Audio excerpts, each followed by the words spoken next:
নমস্কার, নতুন দিশারি রান্নাঘরে সবাইকে স্বাগত। আমি সুমনা। আজ আমি আপনাদের সামনে কাঁচা পটলের তেলের একটি রেসিপি এনেছি। এই রেসিপিটা কিন্তু খেতে দুর্দান্ত হয়। যারা পটল খেতে ভালোবাসেন তাদের তো এই রেসিপিটা দারুণ লাগবে, এটা আমার বিশ্বাস। আমি এই রেসিপিটা করতে খুব বেশি কিন্তু মশলা ইউজ করিনি। তো আপনাদের চলুন দেখিয়ে দিই কিভাবে আমি এই রান্নাটা করছি। প্রথমে আমি পটলগুলো এরকম ছোট ছোট টুকরো করে কেটে নেব, তবে পটলের কিন্তু খোসা ছাড়াবো না।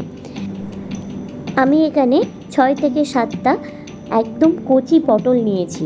দানা খুব কিন্তু মোটা হয়ে যায়নি, এরকম পটল নিলে কিন্তু এটা খেতে ভালো হয়। আর আমি নিয়েছি একটা মিডিয়াম সাইজের পেঁয়াজ কুচি আর 5টা মতো কাঁচা লঙ্কা। আপনারা যেরকম ঝাল খাবেন সেরকম নেবেন কাঁচা লঙ্কা।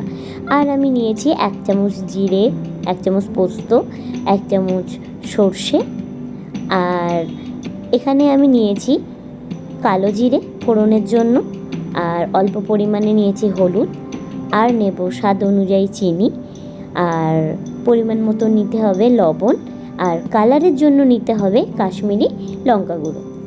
ব্যাস, এই হলো উপকরণ। চলুন এবার মশলাটা ঝটপট করে বেটে নিই।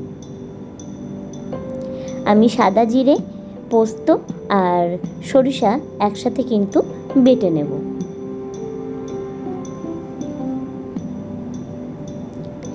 এই রেসিপিটা আমি আমার মামিমার কাছ থেকে শিখেছিলাম। এত সুন্দর হয় এই পটলের তেল। আপনারা একদিন বাড়িতে বানিয়ে অবশ্যই খাবেন, তারপরে আমাকে অবশ্যই কমেন্ট কিন্তু করে যাবেন কেমন হয়েছে। আর আমি মশলার মধ্যেই 2টো কাঁচা লঙ্কা কিন্তু বেটে নেব একসাথে। আমার মশলা বাটা হয়ে গেছে, এবার আমি তুলে নিচ্ছি। এবার আমি কড়াইতে দিয়ে দেব পরিমাণ মতো সরিষার তেল। তেল একটু গরম হয়ে গেলে এর মধ্যে আমি দিয়ে দেব কালো জিরে। কালো জিরে থেকে ফোড়নের গন্ধ বেরিয়ে গেলে এর মধ্যে দিয়ে দেব অল্প পরিমাণে পেঁয়াজ কুচানো। আপনারা চাইলে কিন্তু এখানে পেঁয়াজ কুচানোটা স্কিপ করতে পারেন, তবে পেঁয়াজ কুচানো দিলে বেশ ভালোই লাগে কিন্তু খেতে। পেঁয়াজ থেকে হালকা ভাজা ভাজা গন্ধ ছাড়লে এর মধ্যে দিয়ে দেব কুচানো পটল আর 3 থেকে 4টে কাঁচা লঙ্কা দিয়ে ভালো করে কিন্তু এটা তেলের মধ্যে কষিয়ে নিতে হবে। আমি এই রেসিপিটা আমার মামিমার কাছ থেকে শিখেছিলাম। খুব ভালো লাগে খেতে, গরম ভাতের সাথে কিন্তু দুর্দান্ত লাগে। তো একদিন অন্তত আপনারা বাড়িতে এই রেসিপিটা বানিয়ে কিন্তু খাবেন, আর কেমন লাগলো কমেন্ট করতে কিন্তু ভুলবেন না। এরপরে দিয়ে দেব আমি পরিমাণ মতো লবণ, আর দেব অল্প হলুদ গুঁড়ো, আর কালারের জন্য দেব কাশ্মীরি লঙ্কার গুঁড়ো। সব মশলাই কিন্তু পরিমাণে অল্প অল্প করে দিতে হবে, যতটুকু লাগে। তারপরে একসাথে মশলাগুলো কিন্তু পটলের সাথে কষিয়ে নিতে হবে।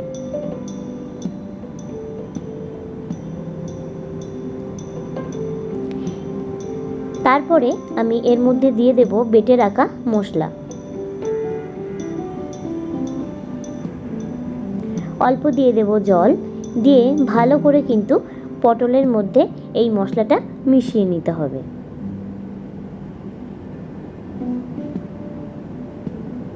পটলের তো অনেক রেসিপি আমরা বাড়িতে কম বেশি খেয়ে থাকি, তবে এই রেসিপিটা অন্তত একবার খেয়ে দেখবেন, আশা করি আপনাদের কিন্তু ভালো লাগবে। তারপরে আমি এর মধ্যে দিয়ে দেব 1 চামচ মতো চিনি। চিনি দেওয়ার পরে ভালো করে কিন্তু একটু নাড়িয়ে চাড়িয়ে নিতে হবে। মশলাগুলো একেবারে কষানো হয়ে গেছে পটলের সাথে। তারপরে আমি এখানে দিয়ে দেব অল্প পরিমাণে জল। খুব বেশি কিন্তু জল দেওয়া যাবে না, পটলটা সিদ্ধ করার মতো দিতে হবে জল। এই রেসিপিটা কিন্তু গামাখা গামাখা হয় খেতে, আর এটা একটু মিষ্টি মিষ্টি হয় খেতে, তো সেই অনুযায়ী কিন্তু চিনি লবণ দিতে হবে। তারপরে ঢাকা দিয়ে রাখবো মোটামুটি 3 থেকে 4 মিনিট মতো, একদম মিডিয়াম আছে। আর একবার আমি নাড়িয়ে ছাড়িয়ে দেখে নেব যে পটলটা সিদ্ধ হয়েছে কি না। জল একদম শুকিয়ে গেলে তারপরে কিন্তু গ্যাসের ফ্লেমটা অফ করতে হবে। তার মধ্যে এক দুবার কিন্তু নাড়িয়ে চাড়িয়ে দেখে নিতে হবে যে পটলটা কতটা সিদ্ধ হয়েছে আর কতটা ঝোল আছে। দেখুন আমার কিন্তু একেবারে রেডি হয়ে গেছে। এরপরে আমি একটা প্লেটে সার্ভ করে দেখাচ্ছি। দেখুন ঠিক এরকমই কিন্তু হবে, একদম ঝোল হবে না এর মধ্যে, আর ঠিক গামাখা গামাখা হবে। গরম ভাতের সাথে এই কাঁচা পটলের তেল খেতে কিন্তু দুর্দান্ত লাগে। তো আজকের রেসিপি আপনাদের কেমন লাগলো কমেন্ট করে জানাতে ভুলবেন না। যদি আপনি আমার চ্যানেলে নতুন বন্ধু হয়ে থাকেন তাহলে অনুরোধ জানাই চ্যানেলটাকে সাবস্ক্রাইব করে পাশে থাকা বেল আইকনটা প্রেস করে দেবেন, যখন আমি নিত্য নতুন ভিডিও আপলোড করব সবার আগে আপনারা দেখতে পান। ভালো থাকবেন, সুস্থ থাকবেন, আবার দেখা হবে নতুন আরেকটা ইউনিক রেসিপি নিয়ে। ততক্ষণ পর্যন্ত টাটা।